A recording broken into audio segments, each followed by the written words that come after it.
Welcome to Issues of Contemporary Politics with Dr. Brovkin. Today, my dear friends, is January 3rd, and we're witnessing really dramatic, one could say historic events. The whole world is talking about American kidnapping of President Maduro, but my topic today is a slightly different part of it, or interpretation of a part of it, and that is the effect or the impact of this event onto the Ukraine-Russian war, or specifically, there were in the last week two major events that have intertwined in one way or another. The first one was that I spoke about last time, and that is the hit on the residence of President Putin in the Novgorod-Valdai region, and the second one is the kidnapping of Maduro. Now, they are related, but for my purposes today, what I'd like to do is to discuss how each one of them has impacted Russian war aims. In other words, how do the Russians see their aims, their goals, their political objectives today as opposed to a week ago? Now, in many of your comments, I see that a lot of you have doubts following the American official media reports, whether there was actually a hit on Russia at all. And I will address this issue today in the second part. But first, let me start with what is on everybody's mind, and that is President Maduro's kidnapping. Now, the official media actually refers to him as capture rather than kidnapping. But if we take a dictionary, kidnapping is a forcible removal of someone against their will to a different location. That's kidnapping. So by Oxford Dictionary definition, he was kidnapped. And the whole world is discussing the political ramifications, what it would do to American long-term objectives, this moment of triumph, what it would mean for President Trump and his elections chances and all this. I'll leave it to those who focus on American politics. I would like to focus now on what it means for Russia and what the Russians see it. And those of you who consider Russia the enemy, well, then you might just learn a little bit more as how the Russians feel about it, because that's important, because they are a major nuclear power. And if they feel threatened, as former President Medvedev put it today, the best defense is nuclear weapons. So we're now going into very dangerous territory, and perceptions and mutual perceptions and understanding are important. So how do the Russians see it? The interesting thing is that the official response so far has been only from the Minister of Foreign Affairs, that predictably called this an act of aggression, that referred to it as a violation of sovereignty. It called for United Nations Special Security Council discussion, and so on. But that's just the official one. In fact, President Putin himself has not spoken about it yet, which is, I think, quite revealing. More than a day has gone by and we haven't heard from him.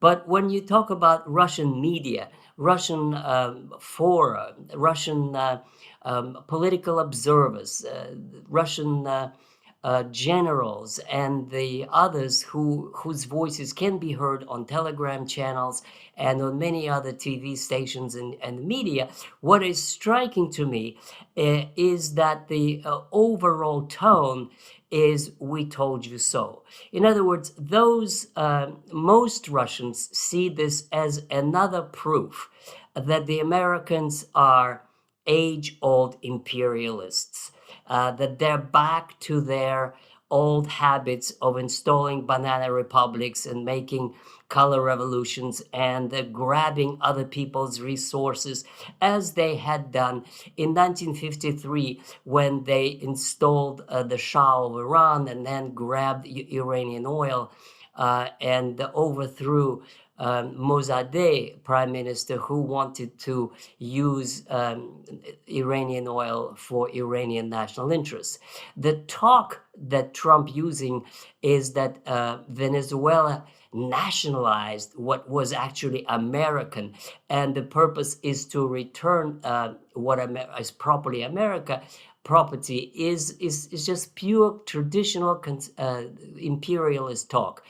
Resources of other countries belong to the big ones, to the United States, and it is the same thing that they did in Iraq and in Syria, using Syrian oil to the present day, and the regime change in Panama and Guatemala and many other places, unless they were stopped, like in Cuba. So the inside Russia, I would venture to say Putin hasn't yet expressed himself, but I would venture to say Putin is the only one, if indeed he is still willing to negotiate with Trump. In other words, Trump has completely discredited himself, at least for the Russian general public. Those who were seriously thinking that a deal might be possible, that Russian business and American business can cooperate. Now this is just thrown off. The masks are off. America has shown its true face, as the Russians would say.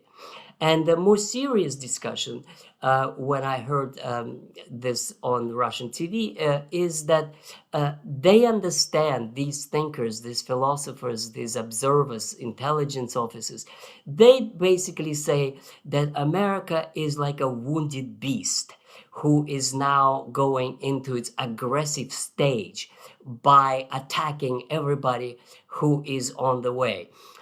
The American empire has been weakened. It has been challenged by China, by BRICS, and therefore Trump is trying to grab as much as possible to assure his dominance, as he sees it, in oil production, outproducing Russia and Iran and Venezuela, seizing other people's money because they don't have enough of their own. This is how the Russian observers see it. And this is going to be a major struggle in the coming years. The struggle for survival of some, for resources of others, and for competition between China. Now, again, for Russian purposes, Russian public purposes, Trump image is no longer that of a possible ally or a possible partner. He has discredited himself completely.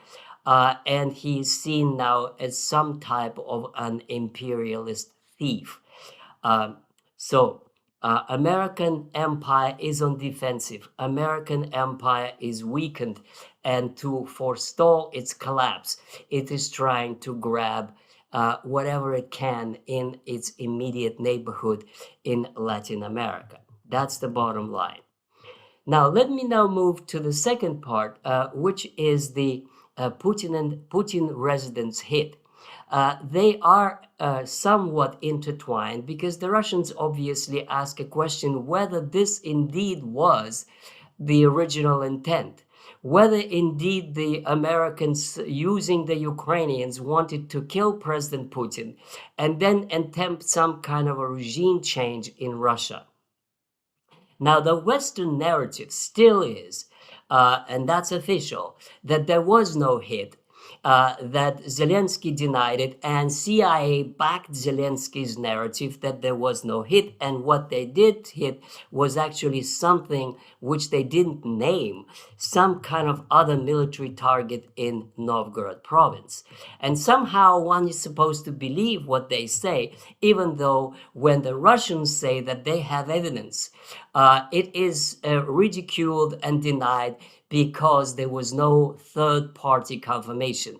In other words, the Russians have presented evidence to the military attaché of the United States by official channels, inviting him specifically for that purpose, and presented him the debris of the drone and their targeting chip, which they deciphered, which showed that the original target was Putin's residence. Now, all of that is dismissed as Russian fabrication, as Russian lies, but for some reason, one is supposed to believe without any uh, third party confirmation that what the CIA, together with Zelensky, are saying, that there was some other target. One is supposed to believe that, well, by the same logic, where is independent confirmation that what Zelensky is saying is true and that what the Russian Ministry of Defense is saying is not true? Now, of course, what matters is what the Russians believe. And the Russians believe that the Americans, together with Zelensky puppet regime, tried to hit official residence of President Putin. Now, that is, as I earlier mentioned, is not just a residence. It's a residence that has a nuclear bunker, and it has facilities for military command. And now, obviously, President Putin has this in his black box or portfolio or whatever, wherever he travels. So this is not accidental that one of his residences and every one of his residences would have this installed equipment to be in charge of nuclear forces or any other forces that he is a commander of chief of. So it's not a surprise to me that that is a part of the residence.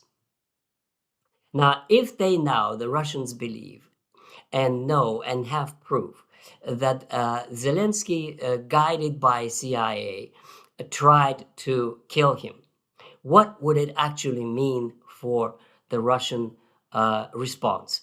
Now, what you would see on the screen now is several of the speeches of the Duma members who have expressed their outrage and their very, very serious condemnation of this act. And that, of course, the conclusion of that is that there will not be any negotiations with the Kiev regime, as they call it now. And that the question is still remains whether Trump knew about it or whether Trump was presented by a fait accompli. Now, if it is a fait accompli, that means that part of the CIA and the deep state are independent of Trump and act on their own, ignoring him as they did in his first term. That's bad. But what is even worse is that he knew what the CIA was saying and went along with this, and then he's a part of the conspiracy to kill President Putin, as they now have done with President Maduro. That would be even worse. But both of these scenarios would say that the Russians would have no negotiations with Trump or with Zelensky or with any of those CIA-run people. So, in either case, the negotiations are off, and this is the conclusion of the impact of this on the Russians. Now, the conclusion is, and the last thing is about the appointment of Budanov. The next day after this hit, Mr. Budanov was appointed as the chief of the presidential administration in Ukraine. Now, for those of you who don't know who Budanov is, officially is a chief of intelligence, but for the Russians, he is the architect, the author, and the main executioner of several hits on Russian generals. In other words, he's on a list of terrorists. He's a war criminal, because he is the one who had organized several assassinations.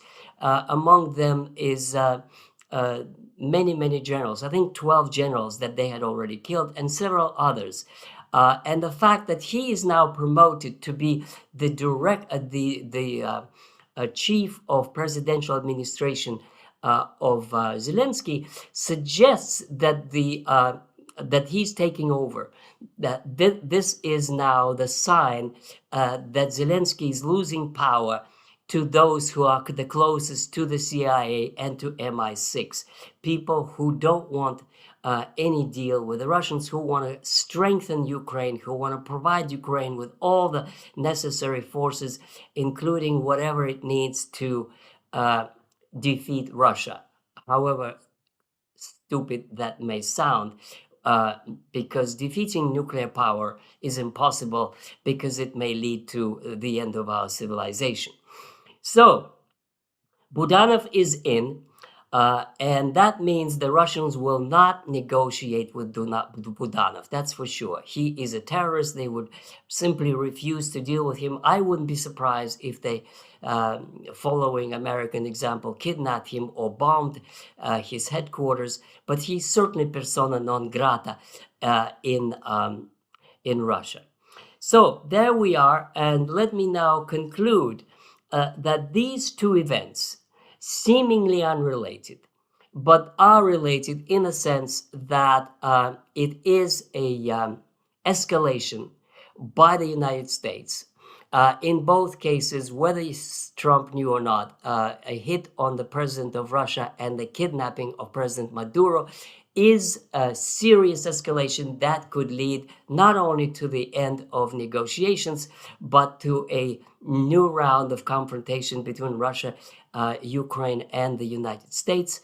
And we shall be following these events with greatest attention possible. I invite you to continue posting your comments. I try to answer most of them. And I invite you to read my book for a more historical view, and that is From Vladimir Lenin to Vladimir Putin.